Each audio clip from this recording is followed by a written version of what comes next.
उस अवस्था में जब भी कभी आपके जीवन में वो घटना घट जाएगी तो समझो कि आप तब जान सकेंगे कि हाँ, एक परम सत्ता, एक परम शक्ति है, एक आत्म शक्ति है जिससे मेरा संबंध है। ध्यान देना, मेरा संबंध है, मैं नहीं हूं।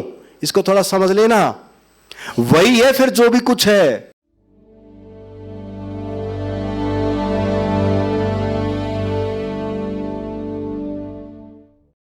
आनंद ध्यान यात्रा, आध्यात्मिक यात्रा, जो कि वर्ष में लगभग 2 बार हम कहीं ना कहीं इस यात्रा पर जाते हैं। और मुझे जहाँ तक याद है, ऐसी यात्रा हमारी 2015 से आरंभ हुई और अब 2025 है, तो लगभग यात्राएं बहुत हो गई हैं और ऐसी यात्राएं चलती रहती हैं। निरंतर नए नए साथी मित्र इस यात्रा में जुड़ भी रहे हैं। जैसे मेडिटेशन के साथ टूर लिखा हुआ है और आप सब मेडिटेशन के साथ साथ जो एक यात्रा है वो भी करते हैं।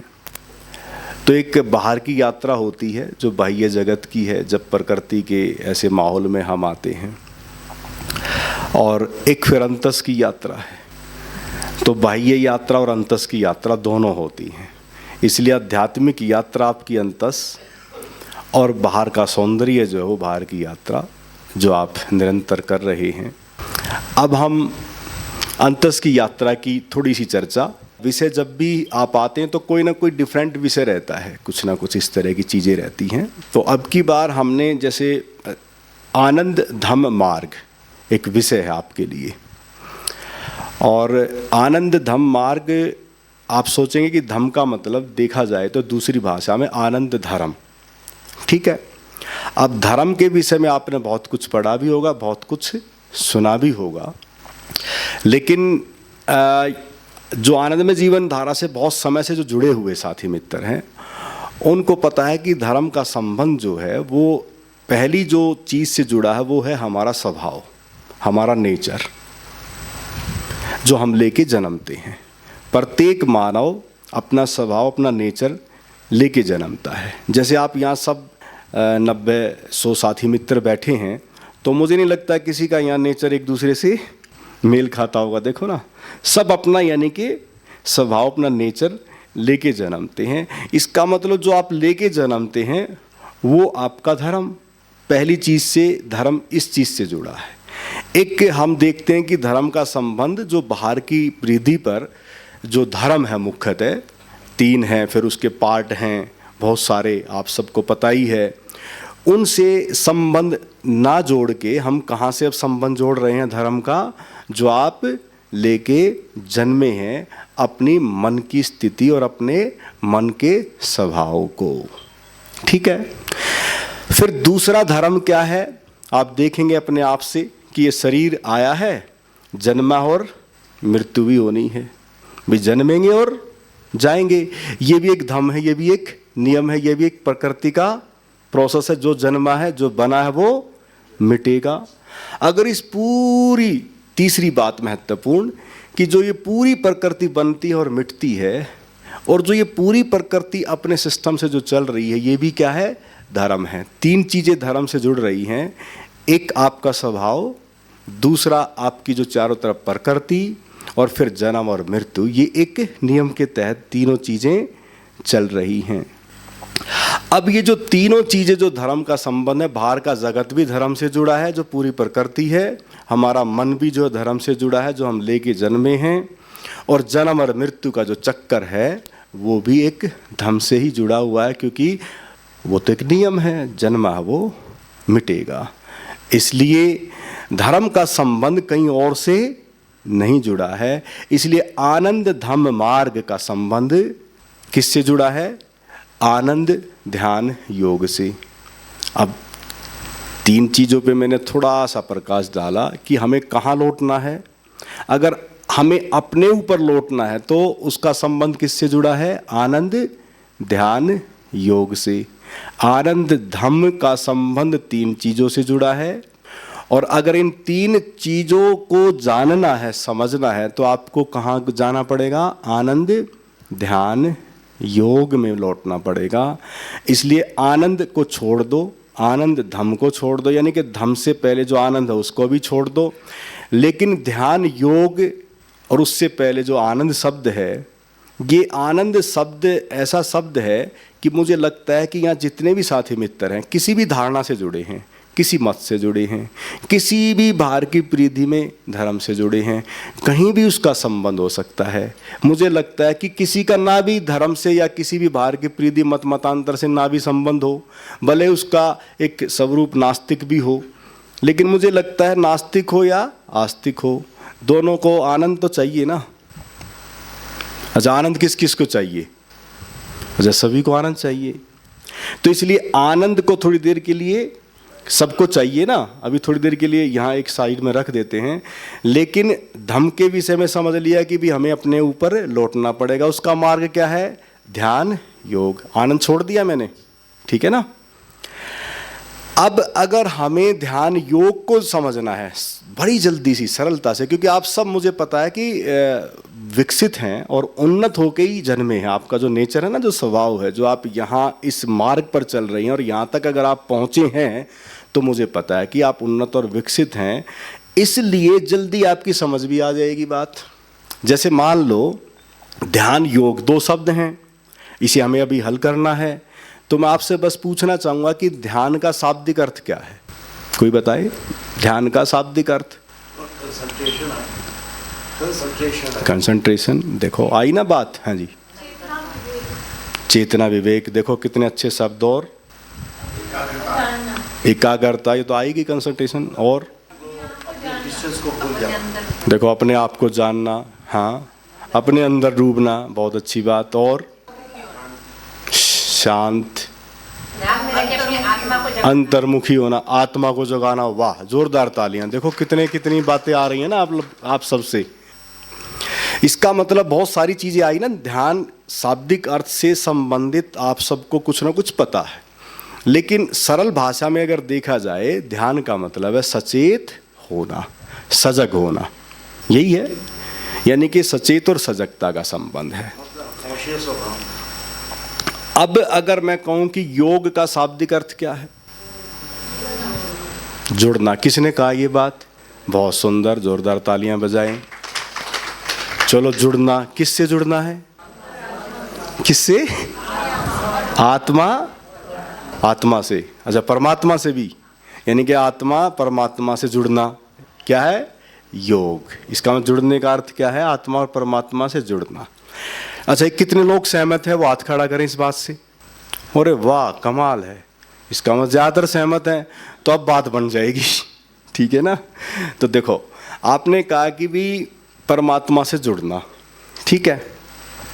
अब योग को और ध्यान को हमने सरल करना है और कहाँ लौटना है? अपने ऊपर आना है, क्योंकि धर्म का तो ये मतलब है ना। तो अब उसमें ध्यान योग आपका कैसे साथी मित्र है, वो सब बस वो देखेंगे। अब थोड़ा सा गौर करें। मैं आपसे पूछना चाहूँगा कि ठीक है, सारी बातें, चलो परमात्मा से जुड़ना है, आत्मा का परमात्मा से मिलन है, ये योग का शाब्दिक अर्थ है।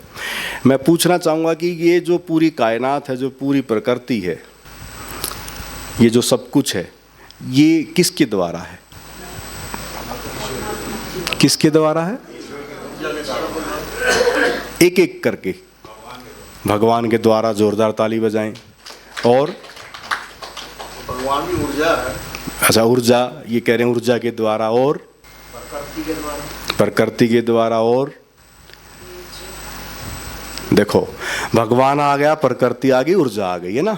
मुझे लगता है बहुत सारे शब्दों की जरूरत नहीं है, बहुत कुछ आ गया।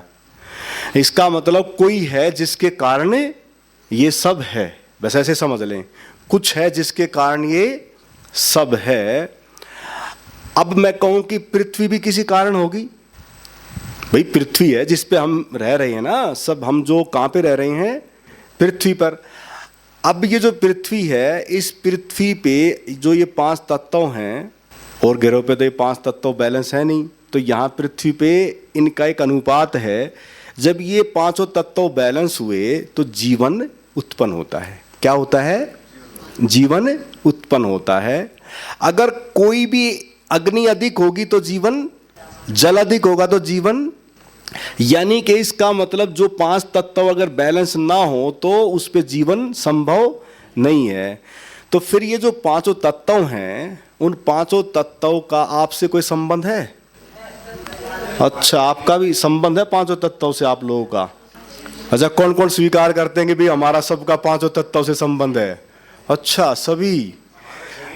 अरे कमाल है, जोरदार ताली बजाएं। यानी कि इसका मतलब 5 तत्वों का संबंध मुझ में से जुड़ा है। ठीक है, जिस अनुपात में ये पूरी पृथ्वी है उसी अनुपात में हमारा शरीर भी है। देखो 70-75% अगर पानी है तो उतना ही बॉडी में पानी भी है, उतना ही अग्नि तत्व है, उतना ही पृथ्वी तत्व, उतना ही जल तत्व। कमाल है, कमाल है ना। यानी कि इसका मतलब जो ये पृथ्वी है उसका संबंध जो 5 तत्वों से है, उन्हीं 5 तत्वों का गठजोड़ हमारा ये शरीर है। अब ये पृथ्वी किसके द्वारा थी? अभी तो ऊर्जा भगवान कह रहे थे आप, प्रकृति होगी ये तो। यानी कि ये ऊर्जा या भगवान या परमात्मा जो भी शब्द हैं उसके द्वारा। और ये 5 तत्व फिर किसके द्वारा हुए? अच्छा, उसी के हुए। यानी कि कोई ऊर्जा, परमात्मा, भगवान या जो भी है। अब ये 5 तत्व यानी कि किसी कारण हैं, अब उसको आप जो भी नाम दें वो दे लेना। तो मैं कहूँगा कि वो जो कारण है ना, उस कारण का संबंध किससे जुड़ा है आपके? इसका मतलब जो बाहरी जो 5 तत्व, जो ये पूरा गठजोड़ है, जो ये पूरी विद्युतीय जो संरचना है, जो ऊर्जा पुंज है, ये जो ऊर्जा जो विद्युतीय जो संग्रहित जो इकट्ठा हो गया जो ये शरीर है, इसका मतलब ये क्या हुआ फिर? किसका रूप हुआ? किसका हुआ? जोर से बोलो, किसका हुआ? अरे भगवान का ही तो हुआ ना, यानी कि परमात्मा ही हुआ ना। इसका मतलब परमात्मा का बाह्य रूप जो है ये क्या है? अगर इस शरीर से जुड़ गए तो क्या हो गए? शरीर से अगर जुड़ेंगे आप तो क्या हो गए? योगी बन गए। तो ताली बजाओ एक बार, एक्टिव हो जाओ। बात आई थी कि भी हमें योग का शाब्दिक अर्थ क्या बताया था? परमात्मा से जुड़ना। अब परमात्मा का था तो अता पता है नहीं, फिर परमात्मा क्या पता। लेकिन अब आपने ही कहा है कि सब किसके द्वारा है? ये शरीर, ये 5 तत्व किसके द्वारा है? तो जब ये पूरे 5 तत्वों से जो ये शरीर निर्मित है, तो इसका मतलब ये शरीर से अगर जुड़ गए आप सोचेंगे शरीर से तो जुड़े हैं। मुझे नहीं लगता कि आप शरीर से जुड़े हैं। अब ध्यान देना, अगर शरीर से जुड़ गए तो आप योगी बन जाएंगे। ध्यान देना। और अब अगर मैं कहूं कि ध्यान, आपने क्या कहा था? ध्यान का क्या अर्थ है? सचेत होना, सजग होना। अगर इस शरीर से जो भी कार्य आप करते हैं, अगर उन सभी प्रत्येक कार्यों के प्रति अगर आप सचेत होते हैं तो क्या हो जाएगा? ध्यान हो जाएगा। यानी कि शरीर से जुड़ के और कार्य सचेत होके अगर करेंगे तो वो क्या बन जाएगा? ध्यान योग बन जाएगा। आई बात समझ में? कितना सा है ध्यान योग का संबंध? अगर ये शरीर है, अगर इस शरीर से आप जुड़ते हैं और इसके प्रति सचेत होते हैं तो आप क्या हो जाएंगे? ध्यान योग में प्रवेश हो जाएगा। और अगर जिसने ये साध लिया उसके जीवन में आनंद आ जाएगा। नहीं यकीन होता?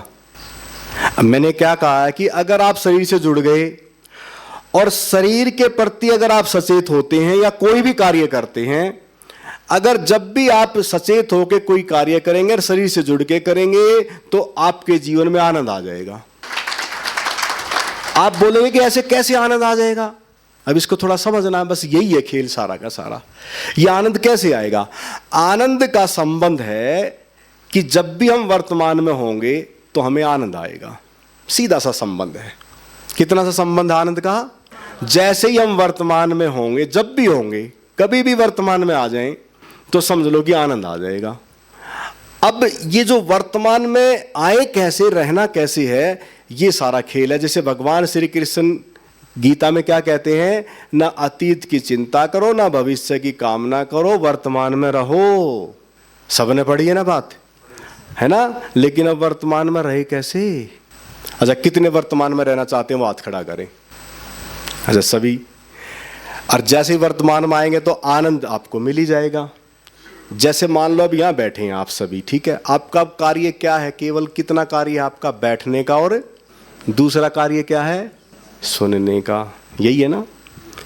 मान लो आप बैठे यहाँ हैं, सुन भी रहे हैं, अच्छी बात है, लेकिन सुनते सुनते अगर यहाँ मनन और दिमाग कुछ और चल रहा हो कि पता नहीं क्या बोल रहे हैं, ऐसा तो नहीं है, ध्यान का अर्थ ऐसा तो नहीं है, योग का मतलब ऐसा तो नहीं है, संबंध ऐसा तो क्या मतलब है, तो क्या होगा कि यानी कि दिमाग अब यहाँ आपका चलना आरंभ हो गया है।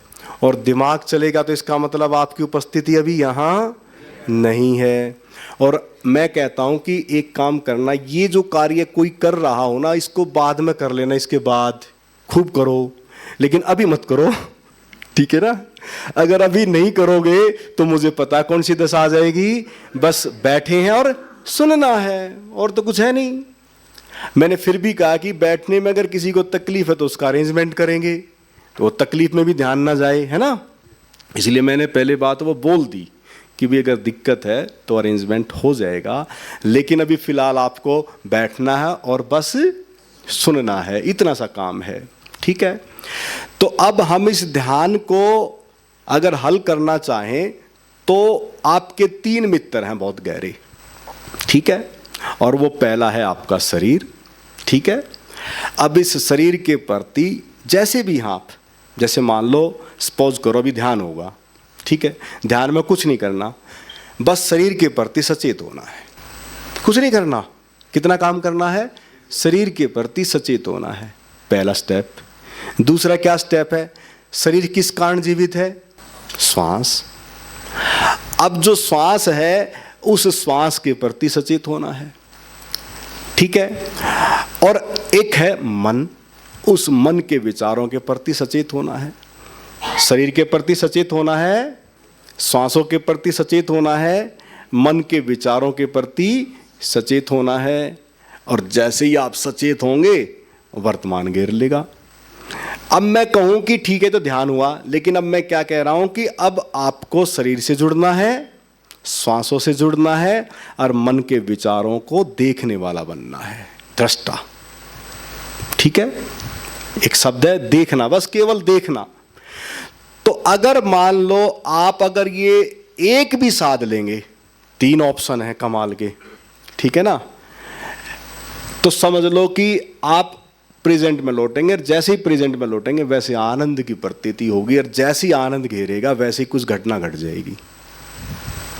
और वो घटना क्या होगी पता है, अभी बता दूं या अगले 70 में? अच्छा, कितने उत्सुक हैं अभी जानने के लिए? फंसोगे जान के?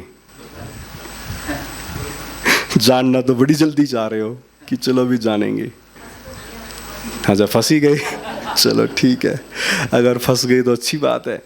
क्या होता है, जैसे ही आपको आनंद घेरेगा वैसे ही परमात्मा लीला करेगा आपके साथ, खेल करेगा। एक आनंद तो आ जाएगा, लेकिन आनंद के साथ साथ आपको छलेगा परमात्मा। कमाल है परमात्मा का खेल, आपको पहले आनंद देगा फिर आपको छलेगा। छलेगा कैसे, लीला कैसे करेगा? आनंद जैसे ही आएगा अहंकार गिर जाएगा। कमाल है ना। और जैसे ही अहंकार गिरेगा वैसे ही जीवन के जीते जी मृत्यु का अनुभव हो जाएगा। और जैसे ही मृत्यु का अनुभव होगा, साक्षात्कार होगा, वैसे ही परमात्मा के दर्शन हो जाएंगे। कमाल है, इसको थोड़ा समझो। शब्दों के द्वारा है ये बात केवल अभी। और अब यहां जैसे ही अहंकार गिरेगा तो साक्षात मृत्यु के दर्शन होंगे, यानी कि मृत्यु का अनुभव होगा जीवन के जीते जी। क्योंकि मृत्यु के बाद किसी को नहीं पता कुछ भी, लेकिन ध्यान एक ऐसी घटना है कि जैसे ही आपको मृत्यु का अनुभव होगा तो समझ लो बोध हो जाएगा, आपको परम ज्ञान की प्राप्ति हो जाएगी। कमाल है ना। बात कितनी सी है समझाने में, शब्दों में तो थोड़ी सी बात है बिल्कुल ही। लेकिन ये जो परम ज्ञान और एक आनंद ध्यान, दो आनंद में जीवन धारा में चलते हैं प्रोसेस। क्या चलते हैं? आनंद ध्यान का ये पार्ट है जो आप करेंगे, और परम ज्ञान जो पार्ट 1 है वो यहाँ हम कराते नहीं, क्योंकि वो इस माहौल में, क्योंकि आपके पास समय यहाँ घूमने का रहता है, पूरा टाइम दे नहीं पाते, तो इसलिए वो वहीं आश्रम में ही झुंडपुर होता है जो 3 दिन का चलता है कार्यक्रम। ठीक है, इसलिए 2 ही पार्ट हैं, एक आनंद ध्यान और एक परम ज्ञान।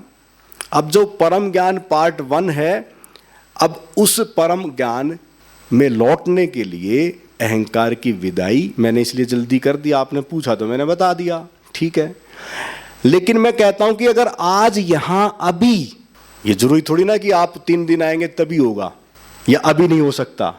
प्रेजेंट में जैसे ही आएंगे आनंद घेरेगा, और जैसे ही आनंद घेरेंगे तो अहंकार गिरेगा, और जैसे ही अहंकार गिरेगा वैसे ही साक्षात जीवन के जीते जी मृत्यु का अनुभव होगा, और जैसे ही मृत्यु का अनुभव होगा वैसे ही जो परमात्मा का अनुभव है, ध्यान देना, शब्द नहीं।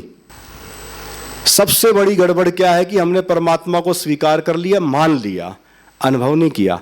आत्मिक अनुभूति, आत्मा के बारे में सुना है कि आत्मा अजर है, अमर है, अविनाशी है, परमात्मा शाश्वत सत्य सनातन है, शब्दों में सुन रखा है और हमने उसको मान लिया है, अनुभव नहीं है। वो अनुभूति अगर हो जाए तो फिर आपके भीतर एक आत्मिक बल होगा, और वो बल जो है आपका खुद का विश्वास होगा, न कि मान्यता का विश्वास होगा। इसलिए मैंने आपसे पूछा और आपने सब इतनी जल्दी जल्दी बता दिया। मैं कहता हूं कि अगर आपको जानना है कि ये पूरी सृष्टि कायनात बनाने वाला कौन, मुझ मैं को बनाने वाला कौन, इस पूरे 5 तत्वों को बनाने वाला कौन, अगर उसे जानना है तो इस शरीर से अलग होके ही जाना जा सकता है, जिसे वेदों में प्राण उत्थान कहा गया है। एक शब्द है वेदों में प्राण उत्थान, यानी कि शरीर से प्राण अलग होके ही आप उसे जान सकते हैं। यही तो है कड़ी शर्त। इसलिए आपको अपने वजूद का जो संबंध, जो मैंने कहा था कि आपका स्वभाव, आपका नेचर है जिसको आप लेके जन्मे हैं, वो स्वाहा होगा, वो मिटेगा। जो आपका मन है, जिस नेचर को, जिस प्रकृति को, जिस धम को आप लेके जन्मे हैं, वो धम मिटेगा, और उस धम के बाद आपका वो परम अवस्था आपको उपलब्ध होगी। इसलिए किसी भी बुद्ध के, जीवित बुद्ध का कोई कभी धर्म नहीं होता। उसके बाद जो अनुयायी होते हैं वो धर्म को खड़ा करते हैं। जीवन के जीते जी कोई धर्म को खड़ा कभी किसी ने नहीं किया है। इसलिए बुद्ध पुरुषों का कभी भी कोई धर्म नहीं होता है। इसलिए मैंने कहा है कि उस अवस्था में जब भी कभी आपके जीवन में वो घटना घट जाएगी तो समझो कि आप तब जान सकेंगे कि हाँ, एक परम सत्ता, एक परम शक्ति है, एक आत्म शक्ति है जिससे मेरा संबंध है। ध्यान देना, मेरा संबंध है, मैं नहीं हूं। इसको थोड़ा समझ लेना।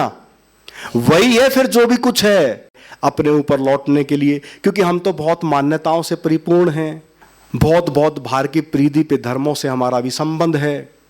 अब मैं वो चर्चा करूंगा तो थोड़ा समय भी ज़्यादा हो जाएगा, बीच में कल समय मिलेगा तो उसकी चर्चा कर लेंगे, ठीक है। लेकिन अभी जितना मैंने कहा है कि अब आपको कहाँ लौटना है, कहाँ लौटना है, बस अपने पास लौटना। और उस लौटने के लिए है आनंद ध्यान, और उस आनंद ध्यान के लिए आप सभी साथी मित्र तैयार हैं। बस इतना ही सारा है। और अब आप सभी इस प्रयोग में डूबने से पहले थोड़ी देर अपने शरीर को हल्का फुल्का करना होता है। जो पुराने साथी मित्र उनको तो पता ही है क्या तरीका है, लेकिन जो नए साथी मित्र अगर आए हैं।